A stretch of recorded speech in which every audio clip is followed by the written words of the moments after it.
يشرفنا اليوم أن نقدم واحدة من هذه المحاضرات العميقة بعنوان سورانجاما سوترا، التعليمات الأربعة الواضحة غير القابلة للتغيير عن النقاء، الخاتمة، وتأسيس مكان الصحوة، الجزء 1 من 8 ضمن سلسلة بين المعلمة والتلاميذ، مقدمة باللغة الإنجليزية في 24 ديسمبر 2018.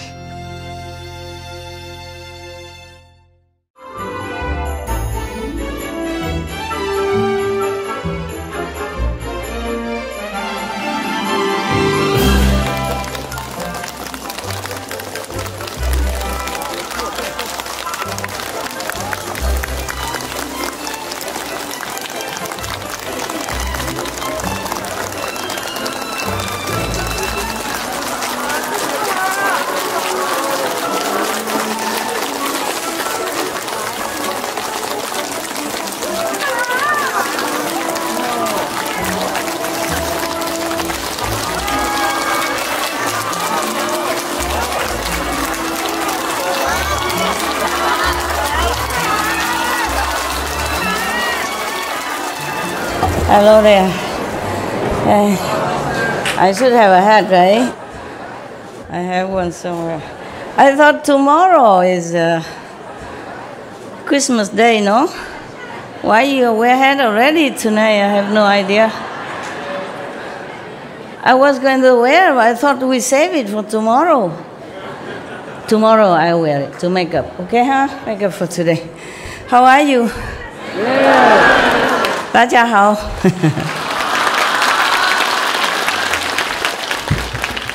今天已经圣诞节了吗？ Is it already Christmas today? Huh? No, huh? After midnight, right? I have 3.5 hours, then I can run back to it. Okay, thanks a lot. Thank you. You look good in hat. My God, the Taiwanese, they really can. Did they tell you to bring, or they just give it you here? Wow, how can they buy 10,000 hats in one day? More than 10,000 perhaps. Oh, incredible, incredible, incredible. Wow, wow. Wow. All these are nuns? Yes. Wow. Omitofo. Hare Krishna. You monk, you can sit up here, love.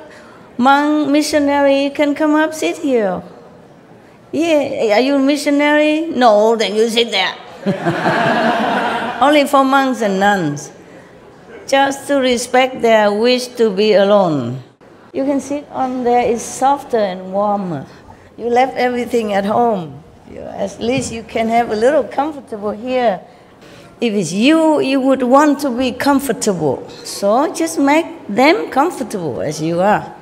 You should do everything just the way you would like it for yourself. It's so simple, my God. Huh? If you're uncomfy, you can also come up and sit a little bit higher. If you have a cushion, it's good. You should take care of yourself, okay? Because you are many, I'm only one. I can't take care of all of you, huh? For the elderly, you should take better care. You know why? The monks especially, because they sacrifice all their life for what? You know? For you, or for, at least for themselves, to be liberated. At least they take care of themselves. The elder monks and nuns, they have spent all their lives in asceticism already, okay? The one who really want to practice, want to follow the Buddha, or want to follow Krishna, or want to follow Mahavira, whomever these masters are, they really want to follow this ideal. So in all their life, they already endure a lot to reach God, whether they have reached or not, but they have done their best, you know, everything they've done according to the ideal, okay? So we, especially the elder monks and nuns, you know, they have been enduring all their lives already, so it's better we take care of them. When we were younger, we're invincible. Yeah? And when we're older, it's more difficult to adjust to different conditions. I keep telling you all the time. Yesterday I want to tell you something, and I tell you now before I forgot. I just say something, remember, like in the white magic? Because you were talking about trees. Remember that somebody touched some trees here, and then he felt the vibration, you know, whatever that is, the blessing or the response, the love, whatever he felt, the tree, and he called that maybe Buddha tree. Yeah, all the trees are Buddha's tree, or magic trees. If you have respect for them, they respond, and they help you also, yes. I remember some other people will come and talk to the trees and all that, and have a wishing come true, their wish come true and stuff like that. Because remember last time I told you the story about the Kusha grass gods? Yeah, there was Shakyamuni Buddha, one of his reincarnation. You were not there. Oh, you forgot already. All right, so simple. Every grass, you know, like big, maybe a group of grass, every tree has spirit of some kind that dwell in it. Yeah, take care of the tree, or that is their dwelling place. They are assigned to stay there, and that's their home.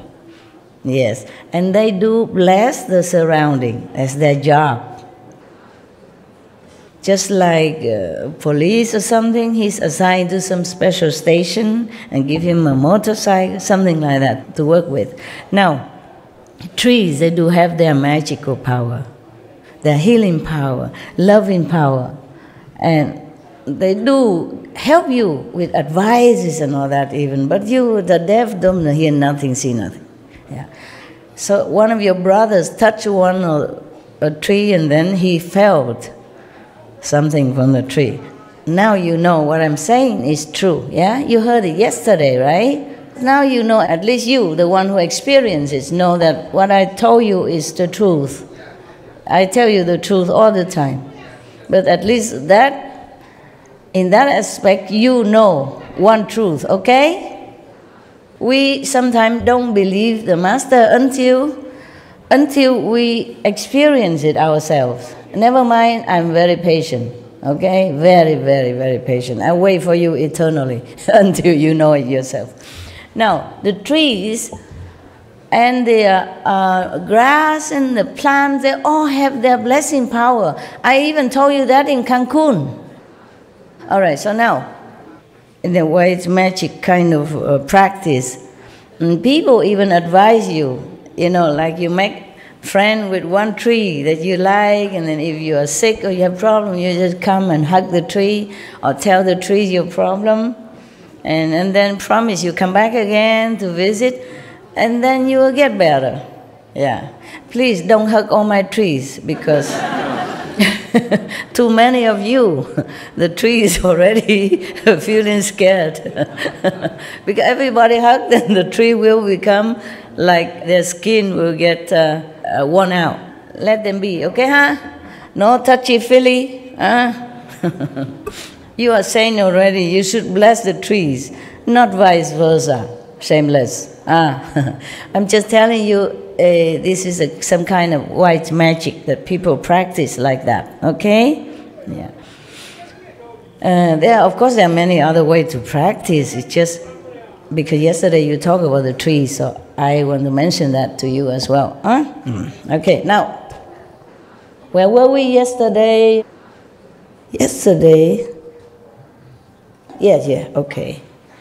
The precepts are very important, not only for nuns and monks, but for you as well, if you want to be liberated while you are taking care of your duties in the world according to your karma. Yeah? Not everyone can be nuns and monks, of course. It's a very difficult undertaking. It's very difficult. It needs a lot of discipline, a lot of training yourself, a lot of self-introspecting, a lot of sacrifice, yeah, for personal taste, personal freedom, everything, many things. Yesterday, when I giving you some cookies or crackers, I say if you're hungry at night, maybe you shouldn't eat a lot, but you can eat a little bit of this to calm your stomach. I was talking to the nuns and the monks, and then one of you said, I'm hungry, master, hungry, master. You always hungry when you see my cakes or my so-called blessed food. I was talking to the monks and nuns, because the monks and nuns sometimes they don't eat in the evening. So I thought, okay, in case it's cold here and your time change, and if you're really hungry, eat little bit of this exception.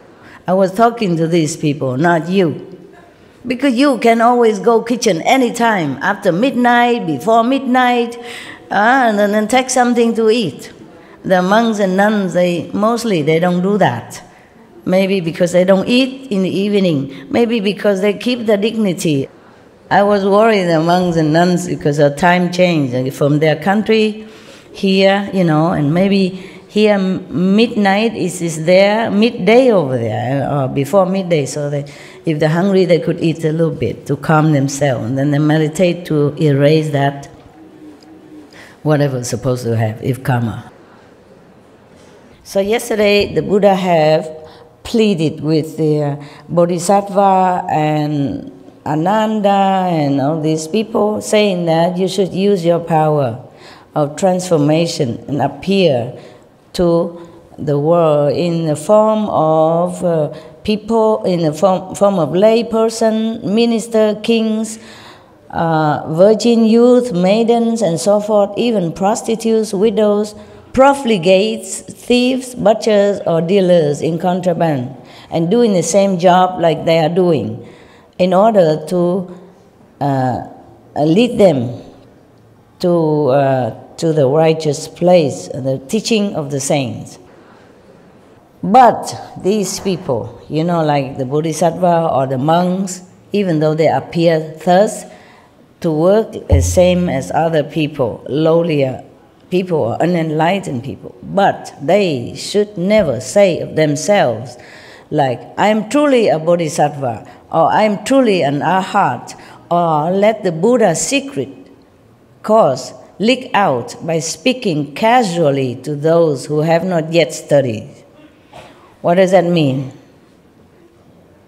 Meaning, suppose you already initiated, you have all the instruction given to you how to meditate, and recite the 5 names and what to do, etc., etc.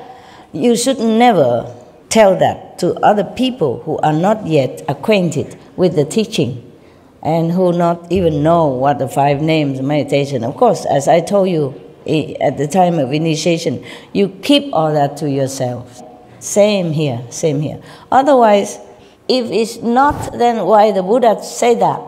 Because it is true that the initiation should not be told to the people who are not acquainted to the teaching, or who are not aspiring to become one of the meditators or the truth seeker, and those. Just like Jesus say, do not give pearl to the swine.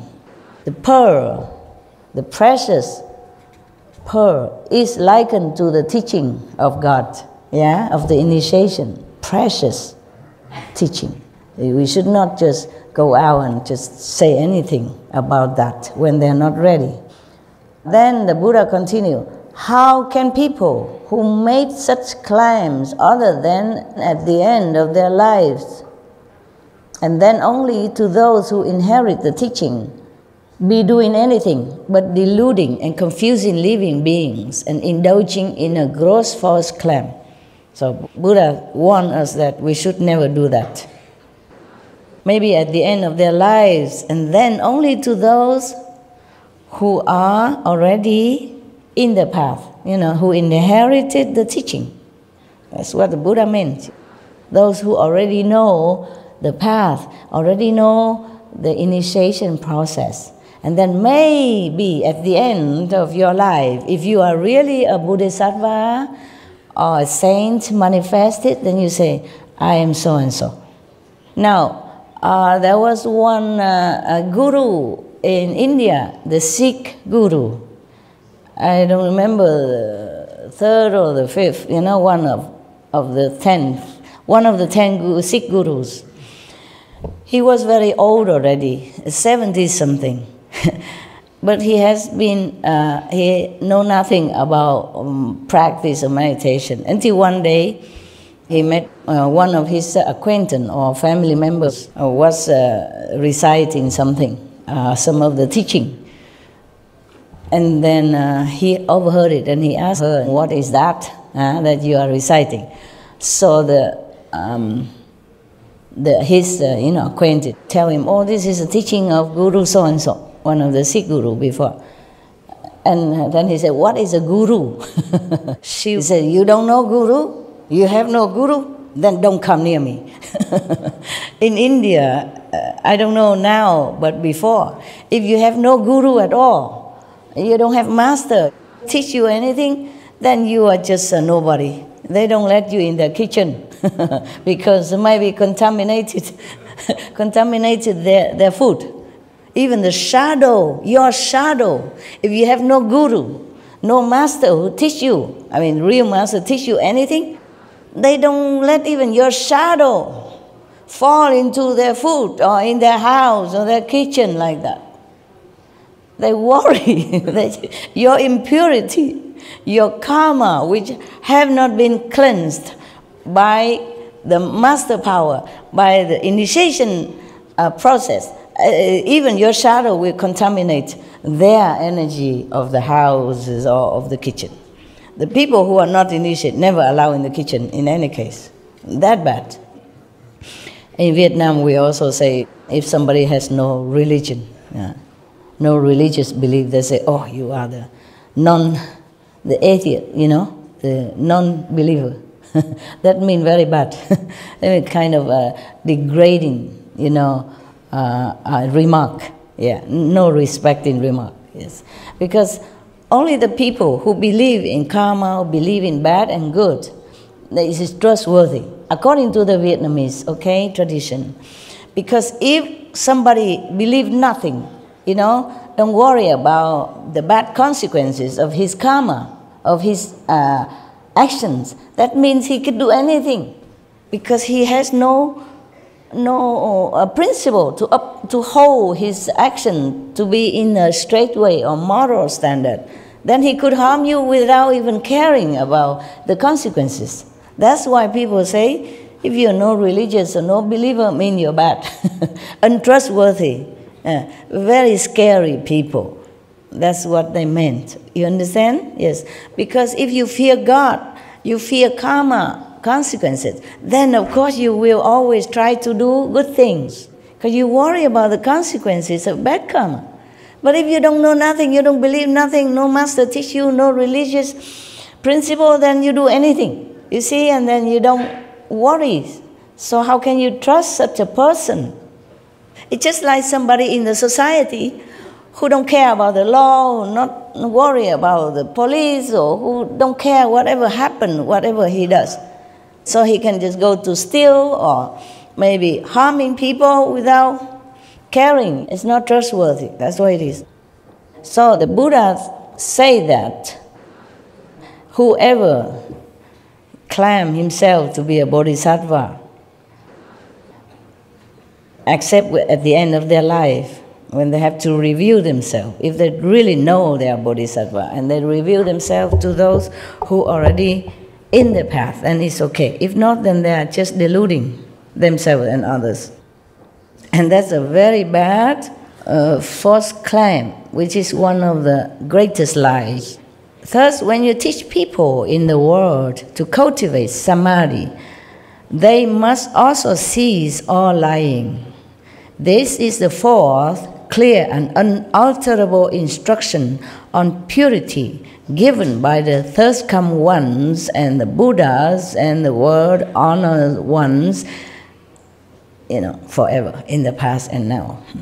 Therefore, Ananda, one who does not cut off lying is like a person who carves a piece of human excrement. Yesterday we told already, and hoping that it will smell like sandalwood. And already yesterday the Buddha said, if you lie, especially you lie about your spiritual attainment, then it's like a poor person who claimed to be the emperor, and then his head will be chopped off. Very dangerous. So you like cutting off your enlightenment possibility now and in the future if you tell lie. This is a problem. Some people, it's just habit to tell lie. They don't even realize they're telling lie.